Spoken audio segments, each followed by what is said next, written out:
It's all yours. The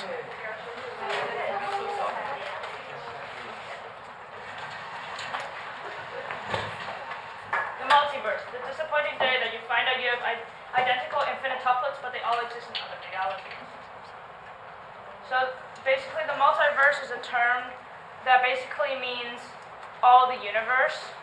So if the universe that we know, which is as far as we have discovered so far, is considered one universe, then all other spaces around it are considered other universes, and therefore we have multiple universes, and this is the idea of the universe. And since I'm not very good at explaining it, I have asked for my friends on the internet who are much better at explaining to explain it for me. There you go.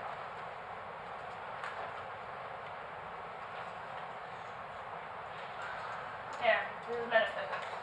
Everyone loves the idea of parallel universes.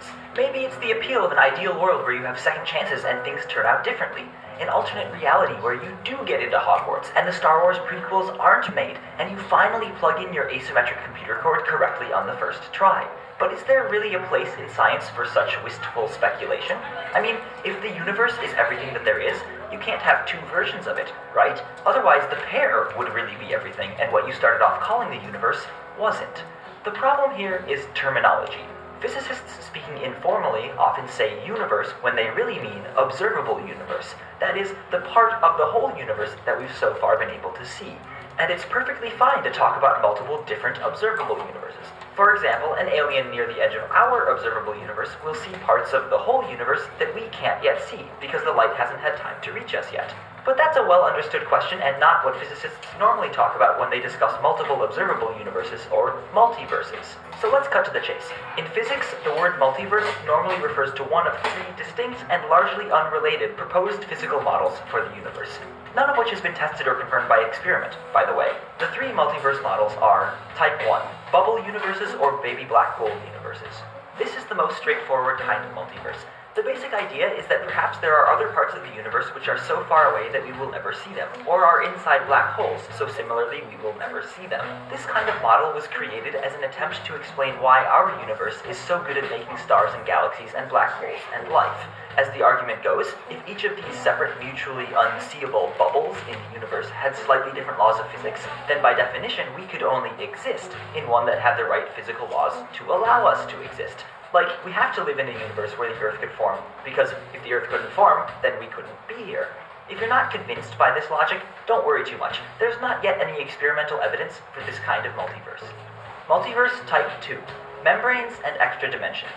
Inspired in part by the inability of the mathematics of string theory to predict the right number of dimensions for the universe we observe, string theorists proposed the idea that perhaps what we think of as our universe is actually just a three-dimensional surface embedded within a larger super-universe with 9 spatial dimensions. Kind of like how each page of a newspaper is its own two-dimensional surface embedded within our three-dimensional world. And of course, if space had 9 dimensions rather than 3, there'd be plenty of space for other three-dimensional surfaces that appeared, like ours, to be universes in their own right, but, like the pages of a newspaper, were actually part of a bigger whole. These kinds of surfaces are called membranes, or branes for short, and as a reminder, there is not yet any experimental evidence for this kind of multiverse. Multiverse Type 3, the many worlds picture of quantum mechanics. Surprisingly, physicists still don't fully understand how the collapse of the wave function in quantum mechanics happens, and the many worlds hypothesis makes an attempt at explanation by proposing that every possible alternate timeline for the universe is real, and they all happen in an ever larger, ever-branching way.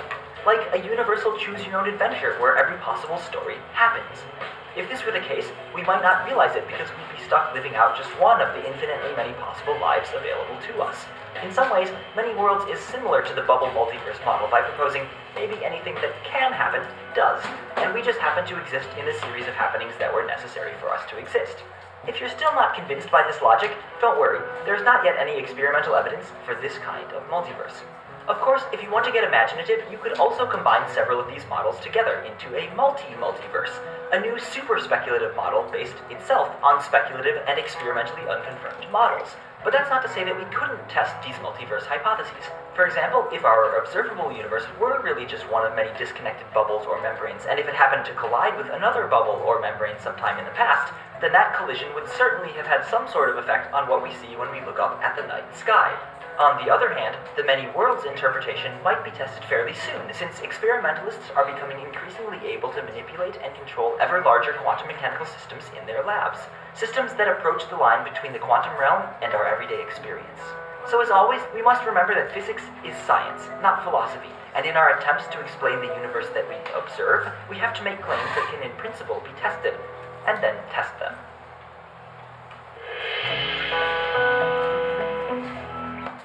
So that's basically our the explanation of the multiverse.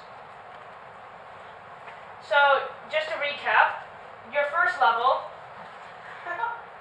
is the idea that your universe, since it's based on the idea that the universe goes off forever, and since we can only observe a certain part of the universe, and we call that the observable universe, then there must be other universes out there that we cannot observe, and therefore, since there are only a certain, since the universe is infinite, but we have a finite number of ways to arrange particles, there must be some way, like there must be some kind of formation to you that is so similar that it could be exactly identical, since space is forever, but particle arrangements are not. Your second one is the bubble universes, in which scientists say that space forever grows out, but then sometimes portions of space stop growing, and then universes are able to basically form, which is, and like, for example, ours would have stopped growing, which is why we have galaxies and planets. And by growing out like that, we create brains, and that's how this comes along, membranes. Your third one is the one where every single possibility occurs. For example, if I decided to play a game of hockey with one of my friends, and we ended up, and the score was 2-1, then perhaps in a different universe, the score would have been 3-1 or 4-1, where every single possibility is enacted out, even if instead of playing hockey, we decided to play badminton instead, and every single possibility would be enacted out. And there's actually a fourth one, but the fourth one is kind of like a combination of everything, where every universe that is mathematically sound has an equal possibility of existing.